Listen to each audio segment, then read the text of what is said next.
Olá, tudo bem? Bem-vindo ao nosso canal Viver de Renda. Se inscreva no canal, deixe o seu like e compartilhe com os amigos. Nos acompanhe também no Instagram Viver de Renda Canal e no nosso novo canal aqui no YouTube, o Café com Ações. Eu sou Clóvis Faleiro, formado em administração, consultor de empresas, investidor na Bolsa desde 2006. Criei o Viver de Renda para compartilhar aqui com vocês as minhas experiências, as coisas que eu vi, vivi e aprendi. Essa curva de aprendizagem está gratuitamente disponibilizada aqui para todos vocês. Maratone os vídeos, você não vai se arrepender, você vai mudar de patamar. Vai passar a ter uma visão interessante, vamos dizer assim, do universo empresarial, vai entender como funcionam as empresas, como funcionam os líderes, o que é importante observar em cada um dos líderes, em cada uma das empresas, como entender suas estratégias, suas negociações, seus processos produtivos, expansões, projetos de viabilidade, como entender tudo isso, como entender essa dinâmica. É preciso entender tudo isso, por quê? Porque você precisa entender para onde essa empresa está indo, para onde o mundo está indo. E como diz Bill Gates, correr para chegar lá primeiro. Michael Bloomberg já disse isso. Sucesso é chegar na frente. É isso que nós precisamos fazer. Para fazer esse processo de chegar na frente, nós precisamos fugir da multidão. Se ela vai para um lado, vamos para o outro. Sempre longe dela, porque ela sempre caminha para o lado errado. Então é preciso estar atento e perceber coisas que poucos ou quase ninguém está percebendo. Esse é o trabalho do grande investidor, do investidor qualificado. É enxergar o que poucos enxergam e assim conseguir, nos momentos onde a maioria das pessoas não estão vendo as oportunidades, construir nestes momentos histórias de grande sucesso na Bolsa de Valores. Venha comigo. Estamos falando sobre o estudo de caso da Oi. A gente aproveitou alguns assuntos que tratamos recentemente em alguns vídeos ao longo deste ano e resolvemos resgatar, em especial, os resultados do segundo trimestre, para que a gente trouxesse à memória esses números, para pensarmos o que esperar em relação ao terceiro trimestre da Oi, bem como trouxemos um novo planejamento estratégico, porque o velho já acabou. Aquele antigo plano estratégico apresentado em 2020 já está encerrado, foi encerrado no meio deste ano. Não há nada mais a ser feito em relação ao planejamento de 2020 e 2021. O que resta agora é pensar no futuro. Este é o nosso momento, por isso eu vos convido a me acompanhar nessa projeção do futuro. Tenho feito vídeos essa semana falando sobre isso. Fizemos 2 vídeos sobre os resultados do segundo trimestre e agora estamos falando sobre o novo plano estratégico. Já fiz 2 vídeos essa semana e continuo abordando esse novo plano estratégico porque entendo que é isso que vai delinear o nosso futuro. É para onde a empresa está indo e nós temos que entender essa transformação e entender este processo. Se entendermos isso, ficaremos tranquilos, não nos preocuparemos com o preço das ações, estaremos atentos ao valor da empresa, porque é isso que no final das contas importa, o valor da organização. Muito bem, nesse vídeo eu quero destacar que a receita de fibra vai triplicar. Isso é importante, a receita de fibra ótica vai triplicar. Se pegarmos a projeção feita pelo Rodrigo Abreu na apresentação de setembro do novo plano estratégico, ele deixa muito claro que para este ano a meta da empresa é ter uma receita de 3 bilhões com a fibra ótica. 3 bilhões é a receita com o serviço de fibra ótica, com a Oi Fibra. Para 2024, esse resultado está projetado para 9,3 bilhões. Ou seja, daqui a 3 anos serão 9,3 bilhões. Isso significa 3 vezes mais o resultado de 2021. 3 vezes mais. Fantástico, não? Muito bem. A receita da fibra vai triplicar. A nova Oi ela está se organizando, se preparando para uma realidade em que a velocidade da banda larga será um grande diferencial para a elevação da receita, além de ter capacidade para mobilizar e vender serviços mesmo para clientes que não tenham conectividade fornecida pela Oi. A expectativa para a expansão da rede de acesso e fibra ótica é extraordinária. A projeção é crescer 31% ao ano até 2024, chegando a um patamar de 8,1 milhões de clientes até lá, chegando a um patamar de 8,1 milhões de clientes até lá, o que vai representar uma receita de 9,3 bilhões de reais. Então, essa é a meta, chegar a 8,1 milhões de clientes até 2024 e uma receita de 9,3 bilhões de reais. Esses números são importantes, são metas, são objetivos e nós precisamos estar concentrados a partir de agora nos números da empresa. Esqueça essa história de Anatel e CAD, isso é coisa do passado, minha gente. Não vamos mais perder os nossos neurônios com isso, perder nosso tempo, desviar o nosso foco e nossa atenção. O que nos resta dizer sobre Anatel e CAD? Está aprovado, acabou. Não vamos discutir o sexo dos anjos, está resolvido este problema. Vamos olhar agora aos números da expansão da Oi, é isso que importa. A receita, portanto, será de 9,3 bilhões de reais em 2024 e a Oi estima ter 8,1 milhões de clientes nessa época. Significa multiplicar 2,3 vezes a base de clientes de hoje. 2,3 vezes a base de clientes de hoje. E significa também dizer que na receita você vai ter 3 vezes mais a receita. Isso são os números da Oi. A receita média por casa conectada inclui clientes aí residenciais e também pequenos negócios.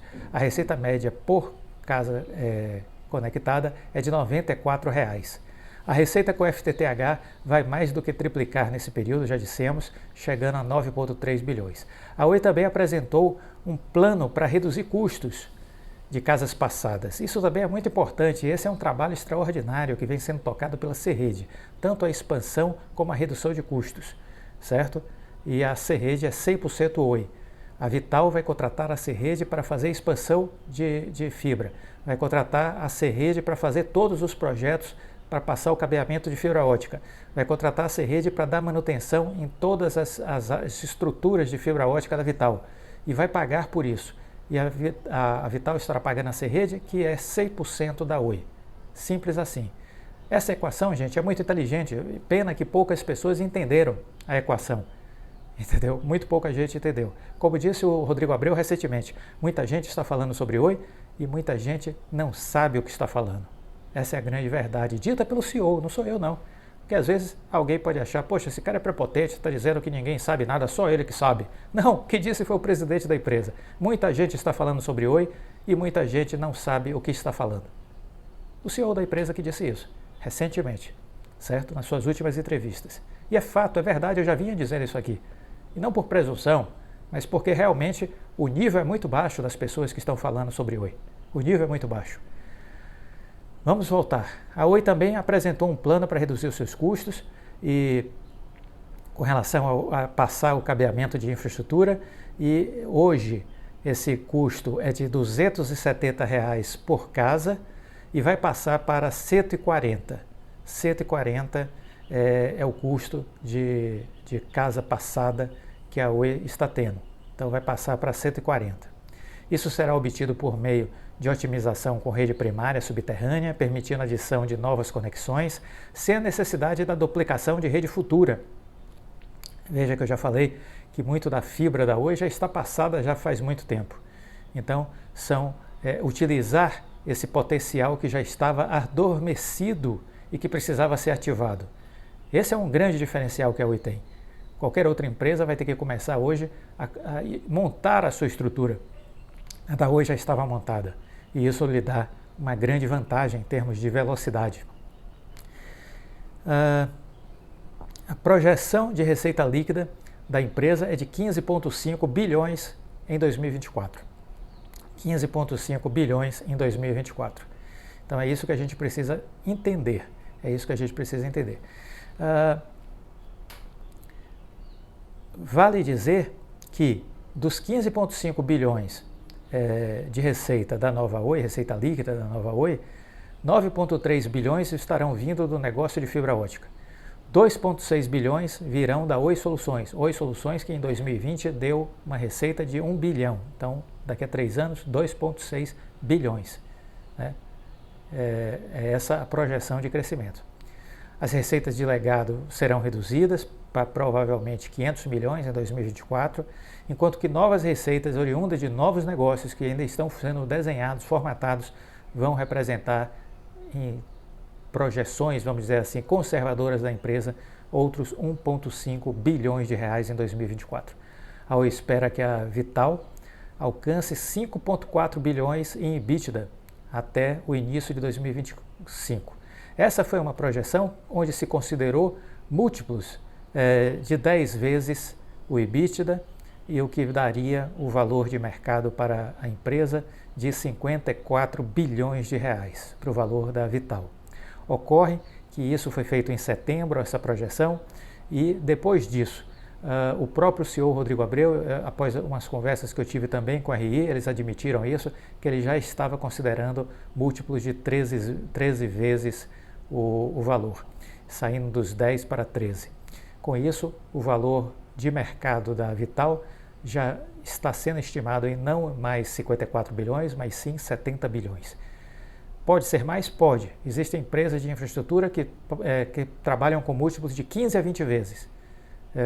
Nós estamos aqui com, vamos dizer assim, uma previsão de 13 vezes o EBITDA. É uma previsão conservadora, mas vamos dizer assim, pé no chão. Pode ser mais, mas que ótimo que se for mais, né? Mas pé no chão é isso aí. E aí a gente tem a Vital valendo no final de 2024, 70 bilhões. Lembremos que a participação da Oi, a Vital, quando foi leiloada, ela ficou com um valor de mercado de 22,3 bilhões. 22,3 bilhões. A parte do BTG, 57,9%, o que representa aí 12,9 bilhões. E a parte da Oi é o restante, a diferença. Ou seja, os 42,1% dá 9,3 bi, aproximadamente, 9,3 bi. Então, temos aí essa engenharia. Esses 9,3 bi, com essa valorização prevista para a Vital no início de 2025, estará valendo 30 bilhões. Os 9,3 bi da Oi estará valendo 30 bilhões. Com esse dinheiro, a Oi vai fazer o quê?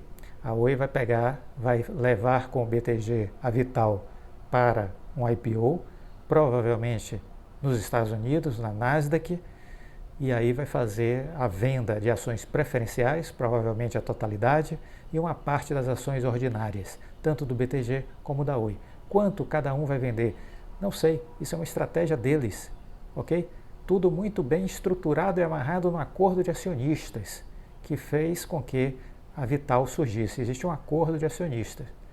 Esse acordo de acionistas define o passo a passo desse processo até chegar no IPO, define as questões diretivas, as questões relacionadas aos direitos de cada um dos sócios, a como se chega ao processo de tomada de decisão, a escolha dos membros do conselho de administração, a escolha da diretoria, entendeu? Tudo isso é definido nesse conselho, nesse acordo de acionistas.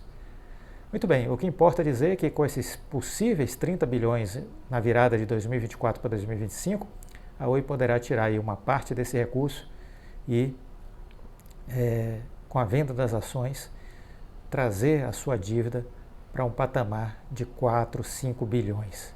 Poderia pagar toda a dívida, mas não vai fazer isso, porque toda empresa de infraestrutura procura manter uma dívida de longo prazo e ir utilizando o capital que poderia pagar essa dívida para fazer novos investimentos. É assim o modus operandi das grandes empresas. Não será diferente agora com a Oi. O importante é entender que nesse processo, uma parte significativa do saldo remanescente da dívida vai ser amortizado a partir desse IPO. E aí a dívida da Oi fica completamente administrada, numa posição extremamente confortável. Isso, aquela dívida que em 2016, 2017 era de 65 bilhões, que ninguém acreditava ser possível continuar a empresa existindo face ao seu nível de endividamento. É a grande virada, é a grande virada. Muito bem, falamos sobre a questão do valor da Vital daqui a 4 anos.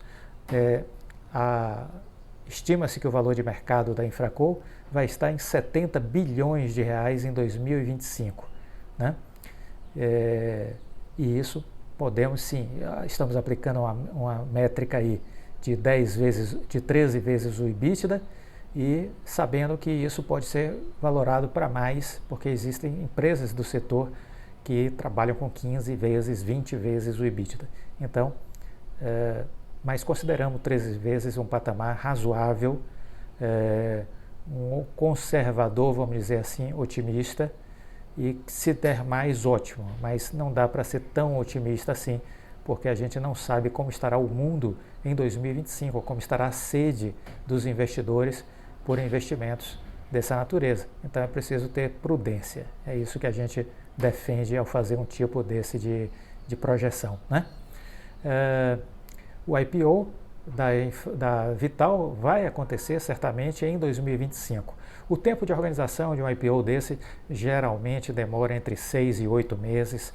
Se for na Bolsa dos Estados Unidos, na Nasdaq, que tem tudo para ser, porque é a Bolsa de Tecnologia, vai demandar aí a contratação de institucionais, né, de bancos de investimentos, de casas de investimentos que possam fazer uma primeira prospecção de clientes para sondar o clima, sondar o ambiente, já conseguir, vamos dizer assim, uma pré-seleção de investidores qualificados, dispostos a firmar boas posições, de repente investidores de nome, de renome, que possam servir também de chamariz para outros investidores. Vejam, por exemplo, a estratégia do Nubank, que vai fazer IPO agora, né? O Nubank atraiu o Warren Buffett, e aí após isso ele se lança no mercado para fazer o seu IPO nos Estados Unidos. Ora, colocou uma grande cereja nesse bolo, né? Colocou o Warren Buffett, e isso já por si só já é um polo de gravidade, ou seja, muitos investidores vão ser atraídos pelo Nubank porque sabem que o Warren Buffett está investindo, e que se ele está investindo, aquilo ali significa que é ouro, que tem valor, por isso ele está no projeto, por isso ele está no processo. Então, essa seleção de investidores qualificados geralmente é feita antes do IPO propriamente dito. Bom, esses são algumas nuances, são alguns números, são alguns contextos que eu gostaria de compartilhar com vocês. Estamos trazendo esses assuntos de forma mais pausada, vamos dizer assim, mais destrinchada para vocês nessa série de vídeos essa semana, porque entendemos que estamos virando a página da recuperação judicial e a gente precisa olhar o futuro, e o futuro ele é muito positivo, ele é muito promissor. Gostou do vídeo? Deixa o like, compartilhe com os amigos, fique com Deus e até a próxima. Tchau!